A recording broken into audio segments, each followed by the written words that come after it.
All right, here we go. We got one Charles Clark against one Joshua Showtime.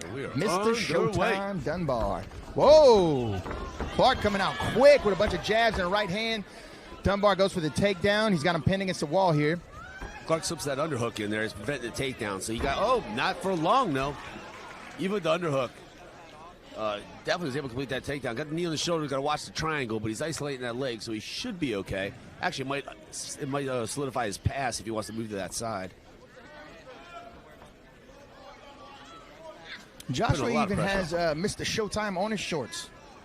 He wants that triangle bad, but he's so crushed up against the cage. I don't see him being able to move away to get it.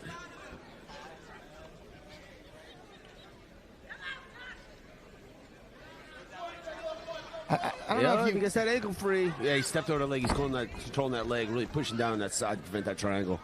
I don't know if you understand what I'm going to say here. I imagine you would. You're a lifelong martial artist. You train with many people, but both these gentlemen have what I like to call skinny strong. Oh yeah, I know exactly what you mean. Yeah, they're just lanky and skinny. It's them levers, man. Them levers are strong. Strong. Yeah. Yeah, there's a guy Next Generation named Trep. If Trep happens to watch this broadcast, I'm going to give him all kind of credit. The dude is he's a lanky dude, but gosh, he feels like Mr. Olympia. Yeah, that is a real thing. All right, flattened out, inside control, heavy hips on top, trying to isolate an arm and land some shots. Oh, full mount here. Wow, we missed that. We went to a nice crowd shot there, but we missed the full mount. But, man, his hips are in deep, man. That's a solid mount. Double grapevines. Now, it makes it a little bit harder to reel up and punch, but you have a lot of pressure and a lot of control from this position. So I don't know if he's going to be hunting like an Americana. But, yeah, he's going to have to scoot up with his knees and armpits to start landing some shots. So we'll probably start seeing some punches coming now.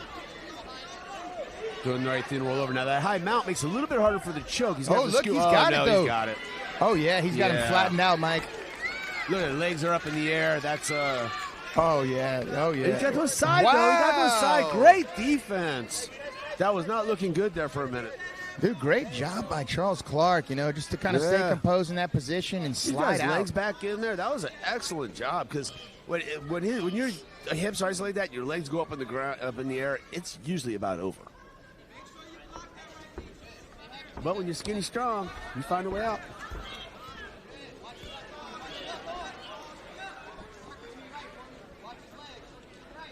Potential for an armbar there. And no more.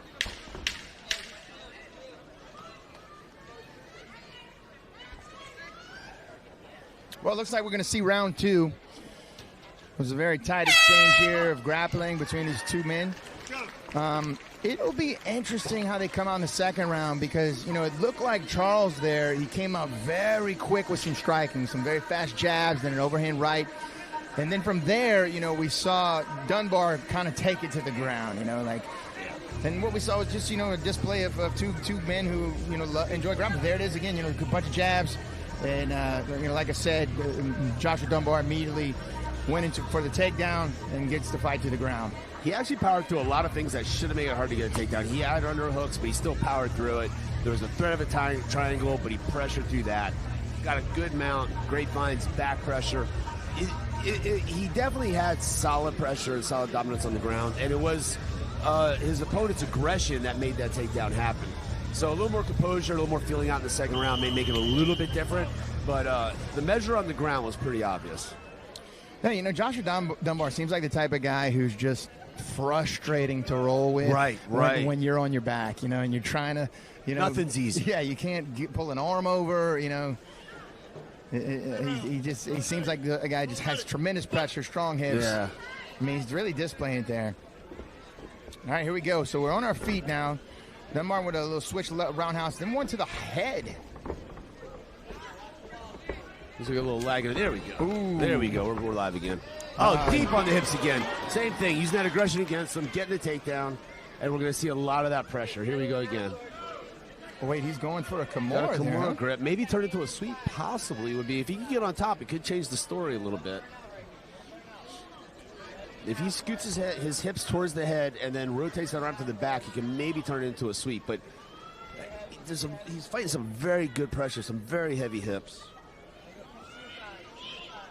I think Charles has his work cut out for him here. There it is. Joshua rolls with it, though. Very smart. He could actually get an armbar if he could get around his head. And he's got the back now. Yeah, that was a veteran move right there. He's under the chin. He's going to pull him straight back. No, he just smushes him. Man, I tell you what, Charles does a great job of scrambling out of those attempted submissions. Full mount again, double grapevines, heavy hip pressure, right back where we were last round. Now Charles got to be careful about spinning. Last time he worked for him, he went to his back, but he was in big danger for a minute before he escaped. So I think he's got to think this out this time. This is so hard for the guy on the bottom when someone's pressuring their hips down into you, you know. Grinding. You know, especially if you're somebody who has learned to breathe from your diaphragm. As you're supposed to. Yeah. Oh, great. Yeah, powers out. Excellent job. This is where he wants to be. On top or on your feet, for sure.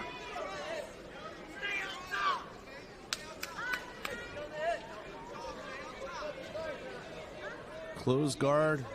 Kind of a traditional old school jiu-jitsu position here. Got the head and the arm controlled.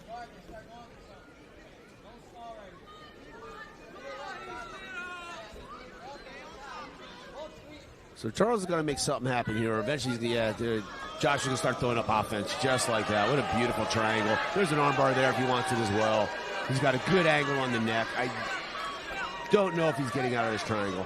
Oh, man. It's a great angle. He's going to pull the head down. And if not, he's going to switch to the armbar. And he's going to go to a mounted triangle. Very resilient by Charles. And then here come the punches. Oh, my gosh. Wow. I cannot get over this guy escaping submissions. Call him Houdini, because that was impressive, because everything about that triangle was correct. Wow. Maybe his legs are just too long. That's the only thing, because that was a solid triangle with a good angle, almost to a mounted triangle. And yet Charles survives. Well, it looks like we will see round number 3. And Charles, I would think, has to know he's behind on the cards here, and it's going to take a finish for him to walk away with the victory. So Charles has got a problem here. The problem is he needs to be aggressive with his striking to win this fight. But every time he's aggressive with his striking, he got taken down. So what does he do? Yeah, you make an excellent point there, Mike. I would think, if I'm in the corner of Charles, and I'm his coach, I would say, listen, there's a good chance this guy's going to want to take you down again. And you are behind the scorecard, so this is when we get to try something that's a bit risky. And, I would just rush in with a flying knee. I was thinking the same thing. I would maybe fake the initial pursuit, and then off the half step, shoot in with the knee up on the second. Just a half beat to give Joshua a chance to bend down. So show him the aggression, have him bend down off the half step, and then shoot the knee and try and catch him. Catch him with like a broken rhythm knee right down the middle. It's worth a try. That's about one of the few things he can have in his arsenal that might take out this young man right here. I mean, as you can see, Joshua Dunbar is a specimen. He's in tremendous shape. Yes. He's not tired. I mean, he can do this probably for 3 more rounds. Because he needs aggression to win, but aggression's been getting taken down. So what do? You got to get tricky. Yeah. I mean, if he had more rounds, he could slow the fight down. He could get on the distance. I mean, there you go, right? Maybe that was the place for the knee that you're talking about. We knew exactly what he was going to do. He's coming out, feeling out some strikes, but the second he felt Charles coming into his his little bubble there, he's dropping his head down. He's going for the takedown, crashing that center line, and he penetrates so hard on the hips that it's inevitable. And look, he does an amazing job at it. He times it perfectly. He does. And look, it's easy for you and I to say, oh, he could have thrown the knee right there, but to be honest, Joshua probably has done this so much that he can distinguish the difference between you trying to hit me in the head with a punch or faking one and coming with the knee. Yeah, I think that's why, and I don't know if it would work, because like you said, I mean, this guy's really good at this. I don't think you can come. It's just like hiding your kick behind the technique. I don't think you can just run and crash with the knee, because it's the same thing. He's going to pick it up. But if you show the pressure, take a foot off the gas just to give him that beat, and then shoot the knee, you might catch him in 3 beats. That's a solid darce, but then it was also a solid triangle. It was also a solid back take. Yeah, right. Charles is amazing. Yeah. But there's that same mount we've been seeing the whole fight. I think the look on Joshua right there was just like, what do you want me to do? This guy, seriously. he just won't tap, you know? I'm not doing anything wrong here. I'm doing what I'm supposed to do. Yeah. I mean, look, it's a great fight by Joshua, man. He's implementing his will, you know?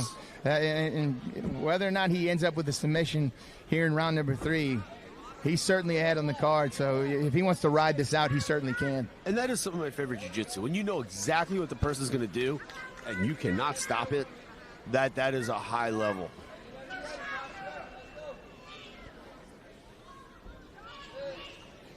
So, again, here's this great mount. Not a great mount for punching, though. A great mount for control or maybe hunting arms for an Americana, but not a great mount for damage. So he's going to have to switch and bring his knees up into the elbows to really rain down some punches, and that'll be Charles' opportunity again to do just something impossible and escape.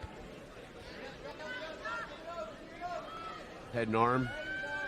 So head and arm, he's going to have to dismount and go to the side, but it might be worth it, though. I mean, he's getting deep on that. You can finish it from mount, but it's not easy to do. And then he lets it go. Yeah, you know, I think he kind of knows what we know is that, risk doesn't match the reward. Yeah. Right, yeah. He's already attempted some pretty deep ones so far, and this man has not tapped. So that triangle looked amazing. Oh, man. That was a good shot. That was one of the better shots in the fight. Wow. Well, you know, look, that was. Oh, did he? Oh, okay. Yeah. Okay. I didn't know what that was there. Yeah. Okay. Yeah. They shook hands at the end, and it looks like there was some respect. Yeah. You know, look, at the end of the day, this was an impressive. Oh, you know what? He's grabbing his hand. I wonder if he pointed and said maybe I broke my finger or something. Could have been. Doesn't take much. Just they come in the wrong angle. Yeah. Well, you know, either way, it was an impressive showing by one Joshua Dunbar. Oh, okay. Look, there's some animosity here. I'm not sure what's going on. Huh. All right, let's separate them, guys. You had a great fight. We don't need to. The fight's over now. That's interesting.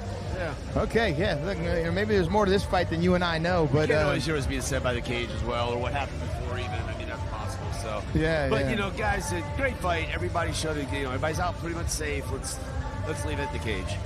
Yeah, absolutely. You know, we don't need any more to go on after the fight. I mean, you had your moment. You know? Yes, absolutely. Yeah. And ultimately, Joshua Dunbar implemented his will, man. Yeah. What do we have some wrestling experience there? Because his hips were so heavy. That was almost like a wrestling style jiu-jitsu.